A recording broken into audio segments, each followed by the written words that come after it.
Bienvenue dans votre rubrique Focus sur Radio Mayuri. Nos invités aujourd'hui sont Anaïs Renaud-Ferrer, fondatrice de LuckyDot.net, qui est donc une plateforme de financement des associations par le sponsoring. Bonjour.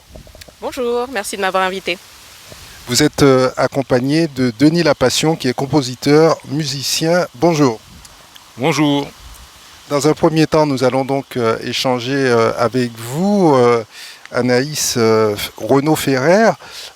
Est-ce que, dans un premier temps, vous pouvez nous présenter cette plateforme LuckyDot.net ? Alors, LuckyDot.net, c'est une solution digitale qui permet de mettre en relation des organisateurs d'événements, donc qui sont des associations et des porteurs de projets, avec des partenaires sponsors, donc pour le financement de ces projets. On va revenir sur LuckyDot.net, mais avant, j'aimerais qu'on parle de vous. C'est pas évident de parler de soi. En préparant cette émission, j'ai vu que vous étiez trilingue, français, anglais et portugais. Oui, et espagnol depuis peu. Dans quelles conditions avez-vous appris toutes ces langues ? Mon père est brésilien, donc à la maison on parle portugais. Ma mère est guyanaise. J'ai appris l'anglais à l'école et depuis mon plus jeune âge, je vais en voyage linguistique à Trinidad, à Malte, à Londres. Ça, c'est pour l'anglais. Et puis pour l'espagnol, c'était par rapport à LuckyDot.net. Lorsqu'on a commencé l'implantation en Colombie, je suis partie, je ne savais pas parler espagnol. J'ai appris sur le tas et ma foi, c'est la meilleure méthode. Vous avez poursuivi vos études avec un master management international et interculturel. Oui, absolument. Alors c'est un titre un petit peu abstrait comme ça, mais en gros, on est formé pour développer des entreprises françaises à l'étranger. Et l'objectif de ce diplôme, vous l'avez dit, développer des entreprises, et vous y parvenez ? Oui, absolument. Alors même, on a un exemple flagrant, LuckyDot.net, donc qui a commencé en Guyane avec un premier lancement en 2019, avec beaucoup de soutien et c'était absolument merveilleux, et qui a continué son développement de 2019 à nos jours, à Medellín en Colombie, dans un incubateur gouvernemental qui s'appelle Routaen. Dans la création d'événements, il paraît que vous avez une réelle expertise. Dites-nous tout. Alors, la création d'événements, c'est un peu large. Je dirais que mon expertise se trouve plutôt dans l'optimisation du prévisionnel financier et puis comment on aurait dit ça ? Dans la mise à disposition de solutions digitales pour réduire le temps de financement justement de ces projets. Vous êtes donc, on peut l'imaginer, assez futé dans la recherche de partenaires et de financement grâce à cet outil notamment. Oui, absolument. C'est ce qui explique la présence de Denis Lapassion à vos côtés, puisque Denis Lapassion est un homme de projet et il y a deux projets dont il va nous parler précisément. Alors il y a un premier projet qui est imminent puisqu'il s'agit du festival amazonique qui aura lieu le 11 mai à Cayenne même au Cercle des Lumières, pour lequel nous avons fait appel à LuckyDot justement pour nous permettre de trouver des partenaires pour réaliser ce projet. Et il y a un autre projet qui est beaucoup plus important qui aura lieu au mois de mai 2025. Il s'agit du Café Zoka Jazz Festival avec quelques événements adjacents, on va dire, qui débuteront, qui s'appelle le Café Zoka Live, qui débuteront à la fin du premier trimestre de l'année 2024 pour des événements un peu plus restreints chaque trimestre dans la ville d'Oiapoque, la ville qui est frontalière à Saint-Georges. Voilà. Parlez-nous un peu de votre travail, comment les différentes étapes que vous allez devoir mobiliser pour accompagner notamment ces deux projets qu'on vient de dénoncer. Alors ces deux projets sont absolument merveilleux. Pour LuckyDot, c'est une vraie opportunité parce que en fait ici on a les projets parfaits. Il y a une équipe, il y a des gens qui ont leur expertise, des personnes dynamiques et donc la première étape c'est chiffrer. Voilà où on veut aller, voilà l'ampleur de l'événement, combien ça coûte et comment on va y arriver. Et donc de manière très pragmatique, prévisionnel financier et plan de communication. Et c'est à partir de chiffres et de données réelles, enfin d'abord sur la base des prévisions et ensuite sur la base de données réelles, qu'on pourra convaincre nos partenaires sponsors. Alors, Denis Lapassion, comment avez-vous été informé de l'existence de LuckyDot.net? Alors il se trouve que dans l'équipe organisatrice du Café Zoka Jazz Festival, il y a l'oncle d'Anaïs, Fernando Renaud Ferrer, avec qui je travaille, qui est aussi musicien, percussionniste, avec qui j'ai beaucoup joué pendant plusieurs années. Et c'est lui qui m'a parlé de sa nièce. Ah mais tiens, je lui ai dit, bon, il faut qu'on trouve le moyen contrairement à la première édition, parce qu'on a déjà fait une première édition du Café Zoka Jazz Festival en 2019, je lui disais qu'il faut qu'on trouve un moyen de vraiment trouver des fonds pour que tout soit réglé et financé 3 mois avant la manifestation. Et il m'a dit, mais tiens, mais j'ai ma nièce, que je ne connaissais pas, hein. Mais j'ai ma nièce qui fait ça, elle a financé, enfin, pas financé, elle a travaillé autour d'un projet, si je me rappelle bien, de basketteur qui devait partir, je ne sais plus, ou rugby, voilà, c'est ça, ben, voilà. Donc en tout cas des sportifs. Et elle est très professionnelle, elle assure. Je lui ai dit, ben banco, fais-moi la rencontrer. Et ça a commencé comme ça. En fait, on s'est rencontrés. Ça a été le coup de foudre, hein, dès le premier rendez-vous, très professionnel. J'ai aimé sa façon de travailler, de raisonner, et très concise. Donc voilà, et depuis, on ne se quitte plus et on est à fond sur ce projet Café Zoka Jazz 2025. Est-ce que c'est la première fois que vous faites appel à une telle structure? Tout à fait, parce que jusqu'alors on avait tout fait nous-mêmes, hein, avec les bénévoles de l'association qui supportent le projet, et on voulait passer à un stade supérieur dans la mesure où ce festival est un festival binational avec des enjeux très importants. Disons que c'est un prétexte pour pouvoir pérenniser des actions dans le coin, notamment l'est de la Guyane et surtout la ville de Yapoké, dans laquelle beaucoup de Guyanais ont des familles, et vice-versa. Donc moi, en ce qui me concerne, mon grand-père était de là, donc il était brésilien.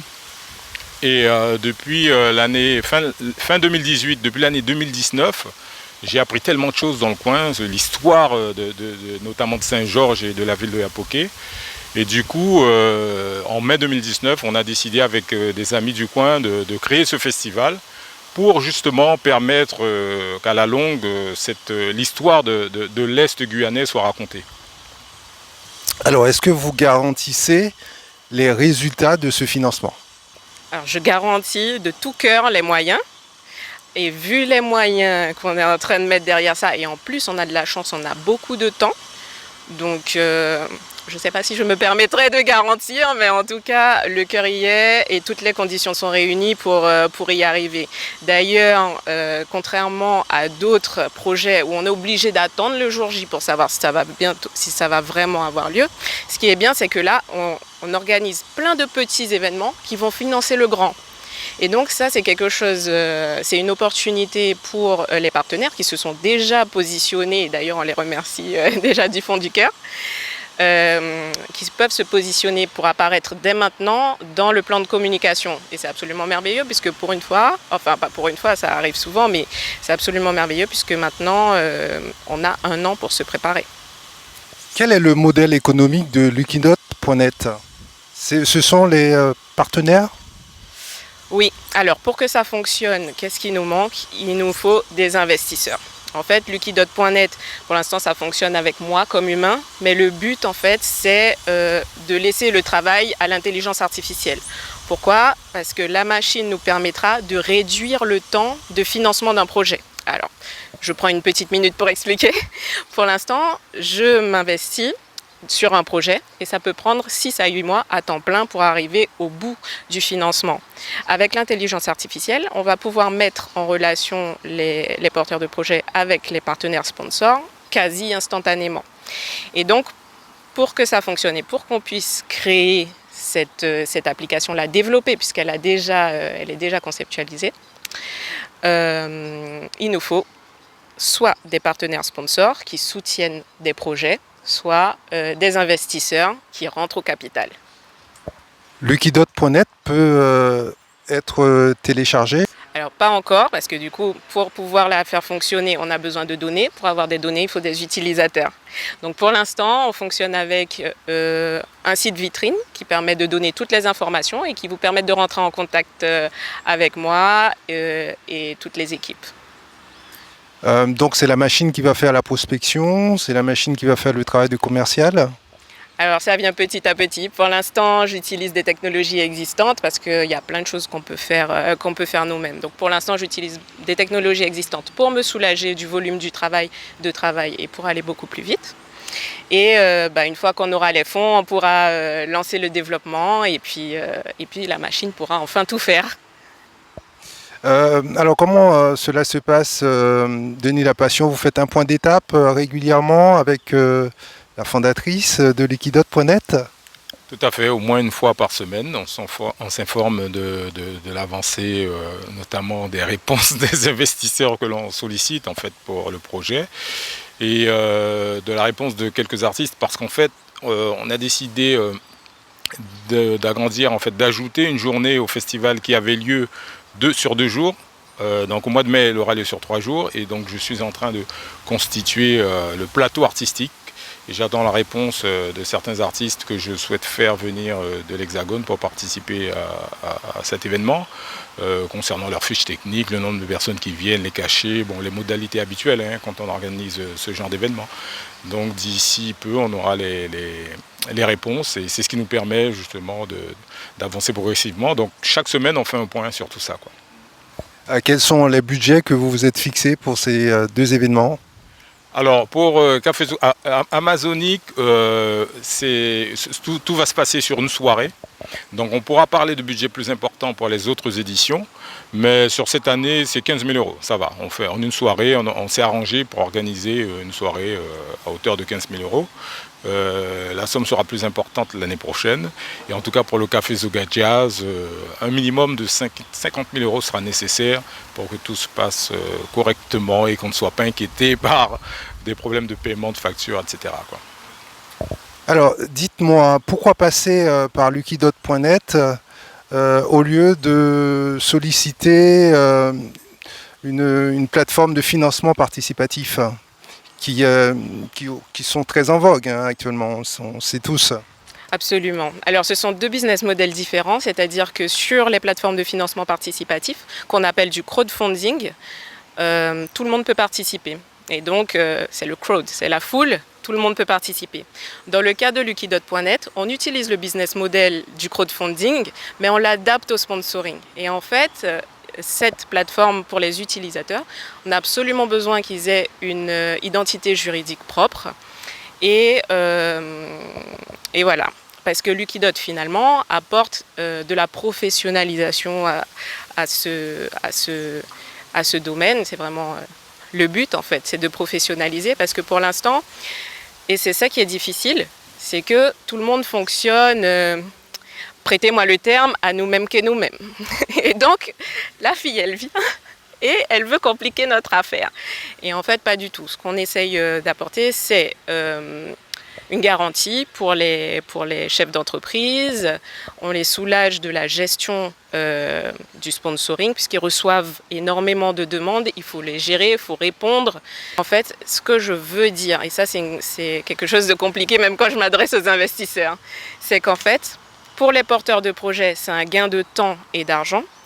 Et pour les partenaires sponsors, déjà les projets sont rigoureusement sélectionnés.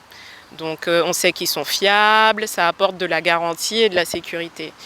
Ça apporte aussi toute la partie, ça soulage du volume de travail, donc tout ce qui est prospection, contractualisation, suivi de projet, on s'assure de la livraison des contreparties, et donc voilà ce qu'on apporte. Qu'est-ce que les partenaires sponsors ont à y gagner dans ce type de partenariat? Des réductions d'impôts? Oui, mais alors ça dépend du code APE, c'est un petit peu minime et compliqué, donc je pense qu'en fait il faudrait plus mettre l'accent sur les contreparties en communication d'une part, qui sont calculées, c'est-à-dire c'est pas donnez-moi 5 000 €, je vais mettre le logo sur le maillot, ce sont des choses vraiment beaucoup plus poussées. Donc des contreparties en communication et des contreparties où on peut travailler vraiment sur de l'échange commercial avec certains sponsors. Pouvez nous donner quelques exemples en termes de contrepartie sur le plan de la communication, par exemple? Alors, les petits événements, dans le cadre du Café Zoka, on va prendre quelque chose de très concret. Les petits événements financent le grand, c'est-à-dire que les sponsors peuvent déjà sponsoriser les petits événements. On a de l'affichage, on a de la présence web, on a alors affichage, présence web, réseaux sociaux, donc avec de la création de contenu essentiellement. Avant que Denis La Passion fasse appel à vous, est-ce que vous aviez déjà travaillé avec d'autres associations, d'autres structures sur le territoire? Oui, en fait, on travaille environ avec une 30 à 50 associations par an. Et notamment, alors vous avez dit sur les territoires, donc je ne vais pas vous parler de la Colombie, mais le projet phare qui a tout déclenché, ça a été de suivre le comité de rugby pour l'organisation du tournoi anti-Guyane de rugby en 2019 ou en 2018, je ne me souviens plus, et la qualification de l'équipe féminine de rugby en Colombie, parce que c'est là que tout a vraiment commencé. Donc vous êtes plutôt satisfaite du bilan à ce jour?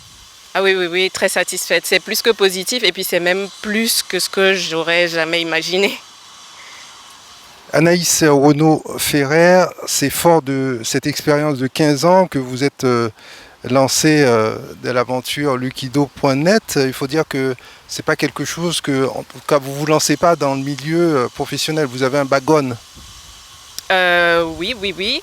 En fait, par rapport à Lukidot, tout a commencé quand je travaillais à la ville de Cayenne, à la direction des sports, où je voyais comment organiser un événement et comment la question du financement et la question de la communication étaient des points bloquants pour toutes les associations organisatrices d'événements.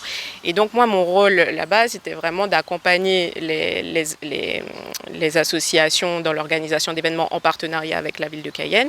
Et quand mon contrat s'est terminé, eh ben, j'ai vraiment aimé. C'était l'une de mes plus belles expériences professionnelles. Et donc, je ne pouvais que continuer. Votre cible, ce sont les associations, mais pas que? Non, pas que. Alors, dans les associations, alors j'aime bien dire organisateurs d'événements et porteurs de projets pour que ce soit plus large. Mais effectivement, on a deux cibles. D'un côté, les porteurs de projets avec leurs idées et d'un autre côté, les investisseurs sponsors et les investisseurs au capital pour la partie fonds et capital. Et avant de passer à Denis La Passion, dites-nous quels sont les champs sur lesquels vous intervenez quand vous accompagnez une association, une structure quelconque. Est-ce que vous ciblez, vous focalisez uniquement sur l'aspect finance, ou il y a d'autres champs qui peuvent être sur lesquels vous pouvez intervenir, comme la communication, le marketing? Absolument, vous l'avez dit. En fait, pour déclencher, on va dire, pour avoir les fonds, eh ben, il faut montrer patte blanche. Et montrer patte blanche, ça passe par beaucoup de communication et de marketing. En fait, c'est surtout ça. La partie finance, communication et marketing. Et on se sert de la communication justement pour débloquer des fonds. Et c'est l'essence même du sponsoring. Denis La Passion, est-ce que vous avez hésité même juste un temps sur le choix du co-funding? Ah, ça c'est une question. Le financement participatif. Parce qu'on m'a souvent posé la question en tant qu'artiste, puisque je suis musicien professionnel. J'ai toujours autofinancé mes projets en fait. Et je me suis toujours arrangé pour trouver les fonds, soit les fonds qui sont la récolte de mon travail personnel, ou d'aide d'amis proches ou de la famille. Donc le crowdfunding, oui, on m'a souvent proposé de l'utiliser, mais bon, je ne sais pas, j'ai une espèce de blocage par rapport à ça. Je ne saurais l'expliquer, je ne sais pour quelle raison, mais pour l'instant, je ne suis pas très intéressé par ce système-là. Contrairement à ce que propose Lukido, ça c'est encore autre chose. Ça. Quand on s'appelle Denis La Passion, est-ce que ça ouvre plus facilement les portes pour trouver des partenaires sponsors? Ça dépend des partenaires, parce que c'est vrai que nous, on œuvre particulièrement dans le registre du jazz, de la soul music et tout ce qui s'y rattache. Et en fait, le nom peut jouer, ça arrive. Ah, si c'est vous, il n'y a pas de souci, on vous suit. Mais le style peut faire blocage, effectivement, on peut faire barrage. Et on préfère financer ce qui est beaucoup plus populaire, qui amène beaucoup plus de monde, quoi. Voilà, c'est ça. Ça a joué dans la décision de travailler avec Denis Lapassion, sa notoriété? Alors, j'attendais que vous me posiez la question parce que je trouve que Denis est bien humble, mais en fait, ça apporte beaucoup de confiance en fait au niveau des partenaires sponsors parce que Denis a déjà réalisé plein de choses, comme il l'a dit, il a déjà réalisé des projets, donc on sait qu'avec Denis Lapassion, ça va se faire. Donc même moi, je sais que je ne vais pas perdre mon temps et ça a beaucoup joué. Moi, je me suis dit, oh waouh, bien sûr que je vais me lancer. Et donc, ça m'apporte aussi beaucoup de confiance parce que je crois absolument en ce projet et je pense que c'est la même chose pour les partenaires sponsors, c'est que oui, ça aide beaucoup, plus que son nom, c'est le travail, la crédibilité et puis tout ce qui a déjà été réalisé, c'est très important. Alors, parlons de choses pratiques. Comment les entreprises ou les entrepreneurs qui nous écoutent ou qui nous regardent sur les réseaux sociaux peuvent rentrer en contact avec vous et pourquoi pas devenir partenaire sponsor de Denis Lapassion? Eh bien, avec grand plaisir. En fait, moi, ce que je pourrais dire, c'est suivez-nous sur les réseaux sociaux. Alors, LinkedIn, Instagram. Donc, bon, Instagram, vous trouverez Inside Guyane, vous trouverez Anaïs Renaud-Ferrer, mais vous trouverez aussi Café Zoka Jazz Festival et Amazonique. Donc, commencez par nous suivre pour voir ce qui se passe et puis de quelle manière est-ce que on pourrait tous penser à une collaboration. Et puis, continuez à suivre pour... si c'est pas pour ce projet, si c'est pas pour Amazonique, ce sera pour le Café Zoka Live ou bien ce sera pour le Grand Café Zoka. Mais quoi qu'il arrive, voilà, on peut rentrer en contact avec nous par les réseaux sociaux, via LinkedIn et puis sur le site internet de lucydot.net, il y a nos coordonnées de contact, mail et téléphone. Denis Lapassion, c'est le début d'une longue collaboration avec lucydot.net. Tout à fait, parce qu'avec lucydot.net, on est dans la sérénité, la tranquillité. Je vous assure que depuis que je travaille avec Anaïs, je peux vraiment me concentrer sur tout le reste, essentiellement la partie artistique et l'organisation, on va dire logistique des choses. Mais toute cette partie financière, j'allais dire qu'il y a prise de tête. C'est pas qu'il y a prise de tête, c'est qu'il faut être très pointu, très carré. Bon, ça demande énormément de temps. Et cette solution lucydot.net, c'est vraiment l'idéal. Donc je pense que tous nos prochains événements seront faits en collaboration avec lucydot.net, c'est évident. À tous les deux, merci. Merci beaucoup en tout cas. Merci à vous.